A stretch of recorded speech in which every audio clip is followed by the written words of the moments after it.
New videos about the history of college football and the history of baseball dropping soon on Jaguar Gator 8 and Jaguar Gator 7. Make sure to click the link in the description so you don't miss any of the action. And now, on with our feature presentation. Playing on Monday Night Football is a huge deal, and it definitely has its benefits. Maybe it's not as big as it once was, but back in the day, before we had Sunday Night Football, and before we had Thursday Night Football, and before we had a way to watch out-of-market games, this was the one chance you got per year to play in front of a national audience, and to play in front of the entire country. Do well on a Monday night, and you live on in history and cement a legacy. There are still some moments that get talked about to this day, that if it happened on any other day of the week, like a Sunday at 1 o'clock or 4 o'clock, we might forget. But because it happened on a Monday, where the entire football world was glued to the TV screen to watch the same exact thing, we remember it. With all the great regular season comebacks, the one that's still perhaps the most well-known and most remembered was the Monday Night Miracle. With all the great runs in NFL history down by the goal line, the one that's still perhaps the most well-known and most well-remembered was Bo Jackson against Brian Bosworth. You get the idea.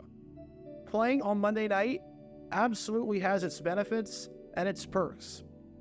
Having said that, as you can probably imagine, playing on Monday night also has its drawbacks and its downsides. And I'm not talking about what happens if you lose the game. Rather, I'm talking about, win or lose, what happens next. If you play on a Monday night, it means that you have one less day to prepare for your next game. That means one less day to watch film, one less day to rest and recover and heal from any injuries, and one less day throwing you completely off of your weekly routine. It's definitely a disadvantage having to play on a Monday when it comes to playing games the next week on a Sunday. But the NFL usually tries to help you out there as best as they possibly can, either by making the Monday night game not too far of a distance travel-wise, or by making your next game at home, or at the very least, super close to home. Sure, playing on a Monday night might throw you off of your rhythm, but if you're at home the next week, meaning you don't have to travel on Saturday and waste a day there, then it's not the worst thing in the world. However, I preface all of this by saying that the NFL usually tries to help you out, with the key word being usually. Because sometimes, through the league's own incompetence and complete oversight, they screw you over. Sometimes, they make your life as difficult as possible, and make it such a pain to play on Monday night that you're behind the 8-ball and you're at a significant disadvantage. To the point where if the NFL and its schedule makers looked at the thing for more than 5 seconds, they'd realize that there was a major problem that needs to be fixed. Case in point, this team right here. Because this team is the Seattle Seahawks. And in 2000, they had what might just be, considering the circumstances, the most unfair Monday Night Football schedule of all time. Nothing about this made any sense if you think about it practically. And it was so bad that head coach Mike Holmgren complained to the league office about it, to which the league's response was laughable. And I'm not talking about a situation like what happened in 2005, when the Oakland Raiders opened up the season against the New England Patriots, and Raiders owner Al Davis was upset about that for bizarre reasons, and thought that was unfair to him and his team. You can learn more about that by clicking the card in the upper right corner. No, this thing in 2000 with the Seahawks was a completely legitimate gripe that's hard to imagine how it let slip through the cracks, and how there was no oversight on this whatsoever. Because this is the story behind the most unfair Monday Night Football schedule ever made. Before I talk about the actual incident in question, we need some context to understand how the actual Monday night game went, and why it was scheduled in the first place. It's October 2nd, 2000. It's week 5 of the NFL season, and we've got an AFC West rivalry game under the lights at Arrowhead Stadium between the Seattle Seahawks and the Kansas City Chiefs. This is a pretty big game for both of these teams, as 1/4 of the way through the year, both the Chiefs and the Seahawks sit at 2-2, deadlocked in second place in the 5-team division. The winner of this game ties the Oakland Raiders in the win column atop the division, putting themselves in a pretty good position with a winning record, especially since the previous year, in 1999, of the 6 teams in the AFC to make the playoffs, all of them had a winning record of at least 3-2 or better after 5 games. Improve to 3-2, and your odds of making the playoffs skyrocket. Drop to 2-3, and while it's obviously not insurmountable, your odds definitely take a bit of a hit, especially if prior history is anything to go off of, and especially because this is a division game, which could be critical come tiebreaker time. And on the surface, this game made plenty of sense to be shown in front of a national television audience. The teams had their fair share of memorable games under the lights before, including a battle 2 years ago at Arrowhead Stadium in 1998 on ESPN's Sunday Night Football, where the game got delayed in the middle due to severe weather, and where halftime was abbreviated as a result. You can learn more about that bizarre game in some of the worst weather imaginable, where the field was completely waterlogged, by clicking the card in the upper right corner. Both of these teams were good in 1999, tying for the division lead at 9-7, so there was no reason to expect anything less in 2000. You had a feeling this game was going to mean something, considering the divisional rivalry aspect of it, and the fact that neither of these teams finished the season with less than 7 wins since the Seahawks did it back in 1994. There was nothing wrong with a Chiefs-Seahawks matchup on Monday Night Football on paper, although I should note that this game physically could not take place in Seattle, because as part of the agreement that the Seahawks signed with Husky Stadium to play games there in 2000 and 2001, while their new venue was being built on top of the Kingdome, the Seahawks were barred from playing Monday Night Football games. It was part of the deal. Just keep that in mind. As for the game itself, well, the 2000 season for Monday Night Football might have been a disaster in the booth and might have been poor for the ratings compared to previous years, but it did not disappoint in terms of the quality of the games. Obviously, you had games like the shootout between the St. Louis Rams and the Denver Broncos during the first week, the Monday Night Miracle between the New York Jets and the Miami Dolphins with that incredible fourth quarter comeback, the overtime thriller with Antonio Freeman's iconic catch in the game between the Green Bay Packers and the Minnesota Vikings, and the incredible 38-35 rematch of the 1999 NFC Championship between the St. Louis Rams and the Tampa Bay Buccaneers, just to name a few. And he also had this game, which was a nail-biting affair that the Chiefs won by a final score of 24-17. Even though the Seahawks led it 17-7 midway through the third quarter, and were looking pretty good, and were looking like they were in control of things, the Chiefs scored 17 straight to end the game, highlighted by a 15-yard touchdown run by Mike Cloud with just over 4 minutes left to give the Chiefs the lead. And even though the Seahawks got to midfield with 30 seconds left, and looked for a brief moment like they might be able to work up a Monday Night Miracle of their own, an interception by Jerome Woods ended the game, capped off the comeback, and gave the Chiefs revenge after losing out on the division title to the Seahawks the year before after getting swept by them.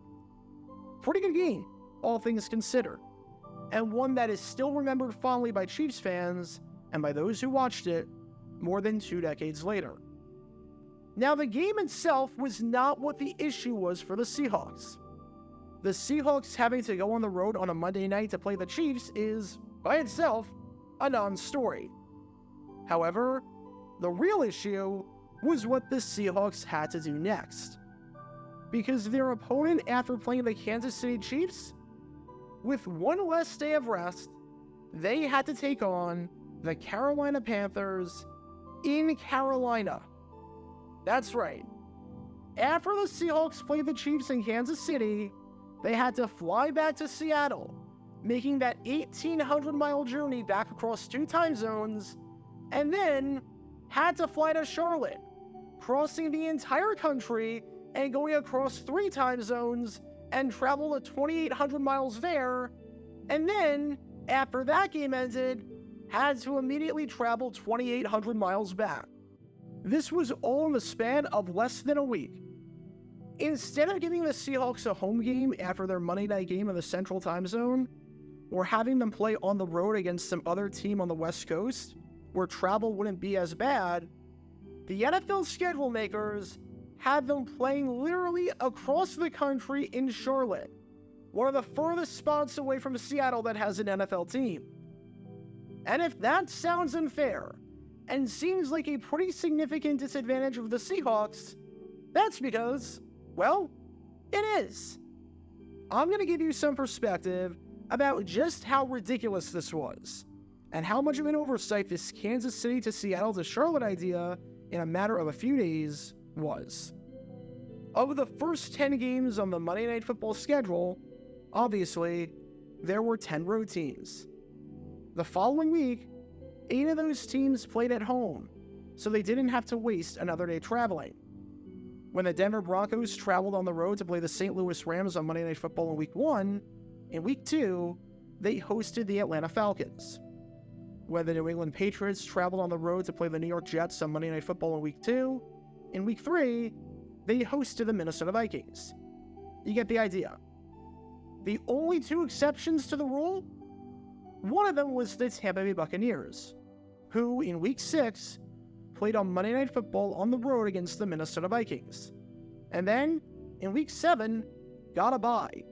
So I'm not even sure that counts, because much like the other teams, they didn't have to travel the week after, and could just spend time at home. The other? You guessed it, the Seattle Seahawks. In the first 10 weeks of the season, the Seahawks were, quite literally, the only team that had to follow up a Monday Night Football game on the road with another game on the road. And this game happened to be across the country in Carolina. And to further illustrate this point, and just how bad of an oversight this was, let's look at travel distance during the week on a Monday through Sunday basis. A team leaves after their game is done that Monday night, and the next week, if they're on the road, leaves after their game is done that Sunday night. Here's a chart showing the travel distance for each team over that week, meaning the distance from their Monday night site back to their home, and then round trip to wherever their game the following week was. As you can see, the leader in the clubhouse with the longest distance comes courtesy of the Dallas Cowboys, who went on the road and played Washington in Week 3 on Monday Night Football, and then came back to Dallas, where they took on the San Francisco 49ers in Week 4 at home, in a game that definitely was not the slightest bit controversial. Over the course of that week, they traveled 1,328 miles, which is the distance from Washington, D.C. to Dallas, and then, obviously, no additional miles after that, since they were at home. The shortest distance comes courtesy of the New England Patriots, who played their Monday Night Football game only 205 miles away in East Rutherford against the New York Jets in Week 2, and then stayed at home. Keep that chart in the back of your mind. The average distance traveled was 822 miles, with no team accruing more than 1,328 miles from Monday to Sunday. Now let's add the Seattle Seahawks into the mix, assuming that they had a home game the following week. Even with that, the Seahawks are still in the lead, as it's 1,837 miles from Seattle to Kansas City. So the Seahawks were already at a slight disadvantage compared to other teams who had to play on the road, because the distance that they traveled back from their game was 500 miles more than the next closest team. However, as we know, the Seahawks did not have a home game the next week. They had a road game in Charlotte against the Carolina Panthers. It is 2,795 miles to go from Seattle to Charlotte. And then it's another 2,795 miles to go back on the return flight after the game. Add up all of those numbers, and from Monday through Sunday, short week and all, the Seattle Seahawks traveled a whopping 7,427 miles.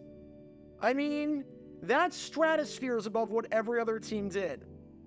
For some more perspective, if you were to add up the distances that the other road teams over the first 10 weeks traveled from Monday through Sunday, it comes out to 7,405 miles, meaning that the Seahawks, by themselves, literally accrued more miles than all 9 road teams combined.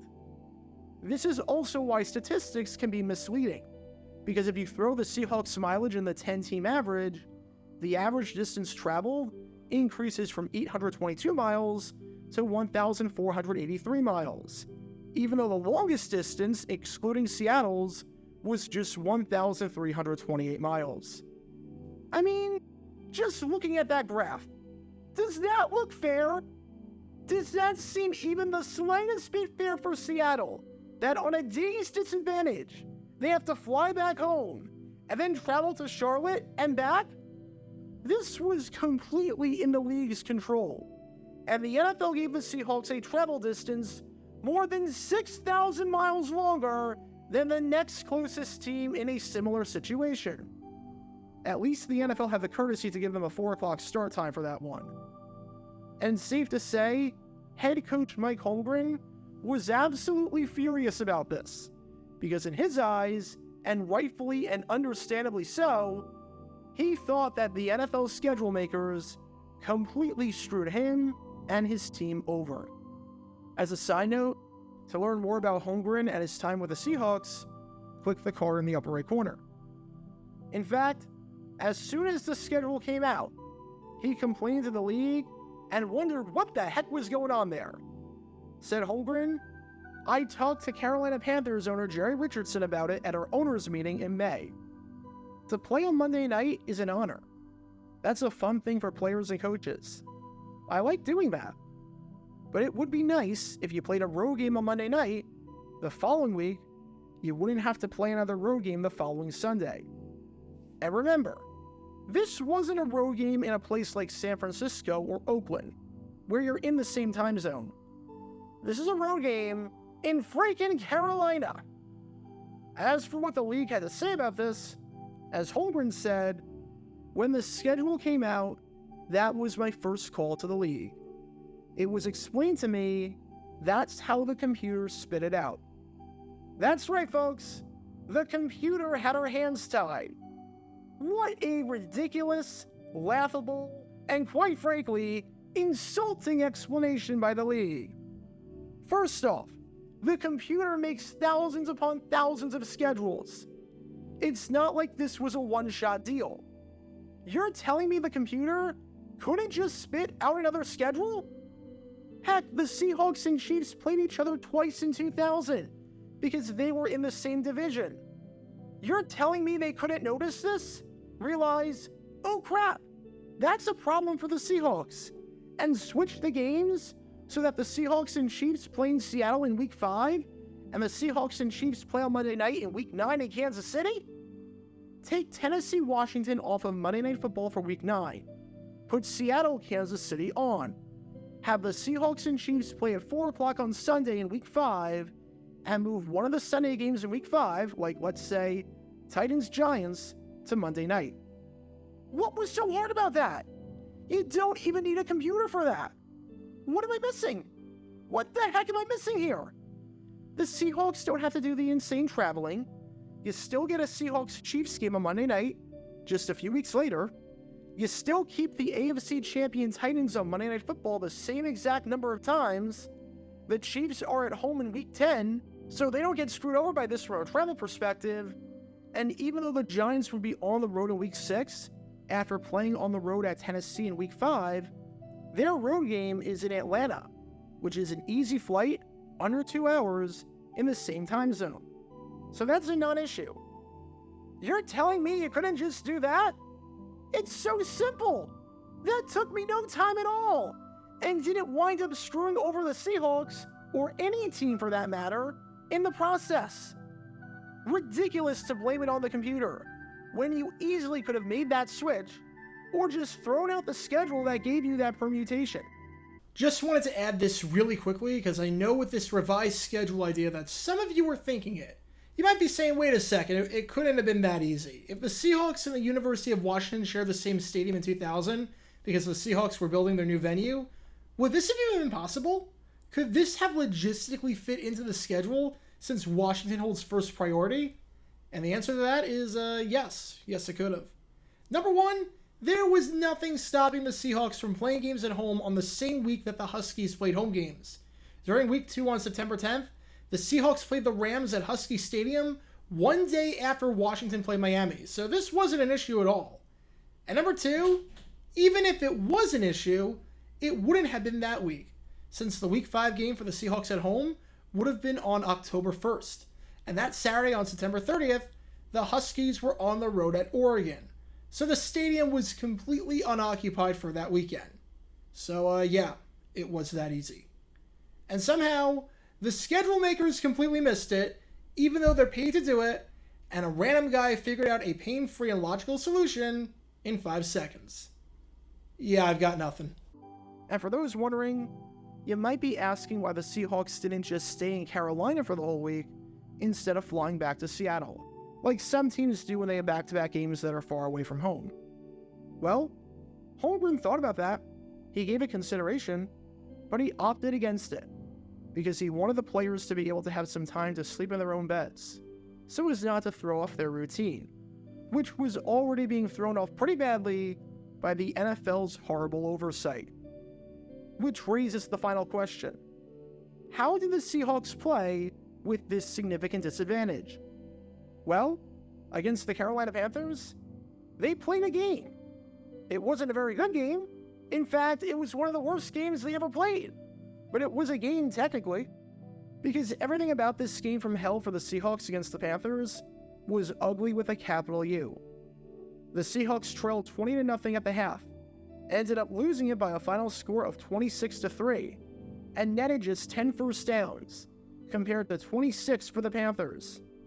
The Seahawks lost the yardage battle 447 to 209. The Seahawks committed 12 penalties. The Seahawks had the ball for just 20 minutes, having only 1/3 of the possession. And perhaps most embarrassingly, the Seahawks went 0 for 11 on 3rd down. The Panthers had 6 drives in the first half. On those 6 drives, they got 20 points, scored 4 times, and netted 275 yards of total offense. The Seahawks, meanwhile, had 6 drives in the first half. On those 6 drives, they got 0 points, they punted 6 times, they got 1 first down, they never crossed their own 41-yard line, and they netted 38 yards of offense. The Panthers had 46 yards of offense per drive in the first half. The Seahawks had 6. I mean, that tells you everything you need to know, doesn't it? Now, the Seahawks didn't use the NFL screwing them over with the schedule as an excuse. Said Holmgren after the game, maybe the short week was a problem, but so what? I told the team I thought we were a little sluggish during the week, and then having to travel across the country is an unusual setup. But when you get to play on Monday Night Football, it's an honor. That means you're pretty good. I would like to be on Monday Night Football more. So if we're going to play those Monday night games, you've got to be prepared for something the following week.